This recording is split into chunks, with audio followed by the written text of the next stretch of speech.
President Joe Biden takes a lot of pride in being a very pro-union president, even referring to himself sometimes as the most pro-union president ever, which is quite the claim, obviously. So I want to check in on how that is going. In this situation, I have for you a story that is an example of it going very well, which I'm glad to be able to say because of the importance of unionization efforts being more possible, more realistic, and the way that the NLRB makes decisions can heavily change that. And we're seeing that change in the right direction, which is incredible under the Biden administration. And of course, the president doesn't make individual decisions for the NLRB, but does impact who's on it, and thus can impact how pro-union it really is, how much it fights for workers' rights. In this situation, doing the fighting as we'd want them to do.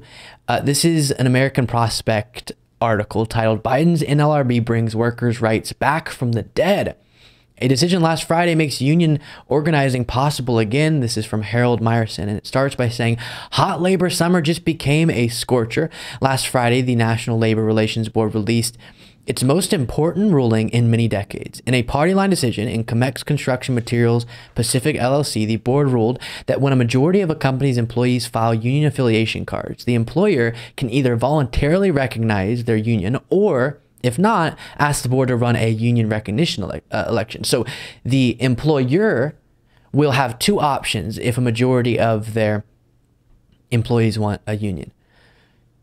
Yes, legitimizing the union, bargaining with it, accepting it, or they have to go to the NLRB and petition to get an election organized. And then what is incredible is this next part as well. If in the run-up to or during that election, the employer commits an unfair labor practice, such as illegally firing pro-union workers, which has become routine in nearly every such election over the past 40 years as the penalties have become negligible, the board will order the employer to recognize the union and enter forthwith into bargaining. And so you can say yes to the union, or you can petition, but you have to be the one to go do the work, not the employees. You have to go and try to get the election organized. And then if you act improperly during that process, the union is now forced upon you by the NLRB under these guidelines. Yes, obviously you can just tell, and as I'm walking through this, the advantage is now shifting in the direction of the unionizers.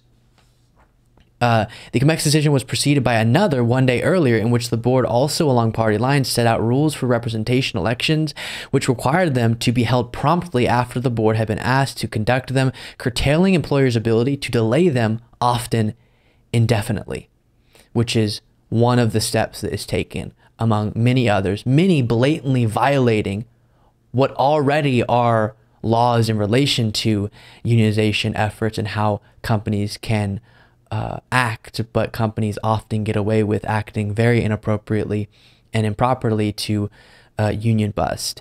Taken together, this 1-2 punch effectively makes union organizing possible again after decades in which unpunished employer illegality was the most decisive factor in reducing the nation's rate of private sector unionization from roughly 35% to the bare 6% at which it stands today.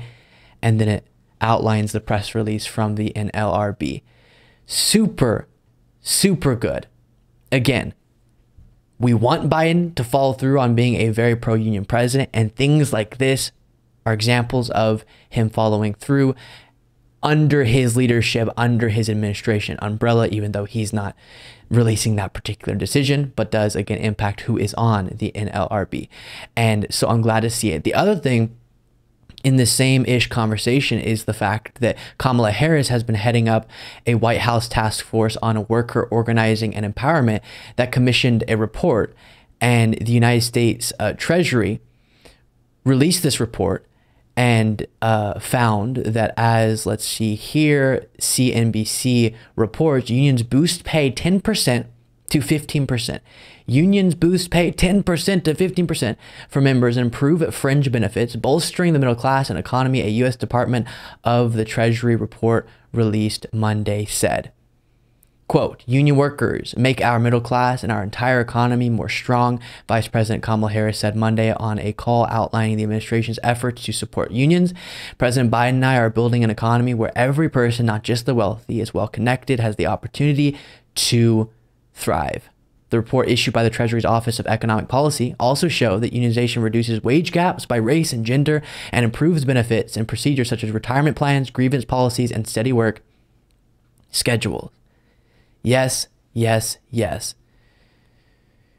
And while stories like this won't get as much coverage as our next story, Trump having a meltdown, they are so important and impact people's daily lives. And if we can get that number up from 6% private sector unionization, so low, brutally so, to something like it was before or higher, you could see so many more workers with a better workplace, better pay, better benefits, etc., and more say in all of those different things, and getting more power into the hands of workers to have a more fair balance in those environments. So credit to the Biden administration broadly, the NLRB specifically, and hopefully we'll see more just like that. Thank you so much for watching. If you want to be a part of what makes this show possible, plus get access to the full video version of the show hours before all the clips are able to be uploaded to the YouTube channel, plus get the bonus show on the weekends, you can do so by going to lukebeasleyshow.com/membership. That's lukebeasleyshow.com/membership,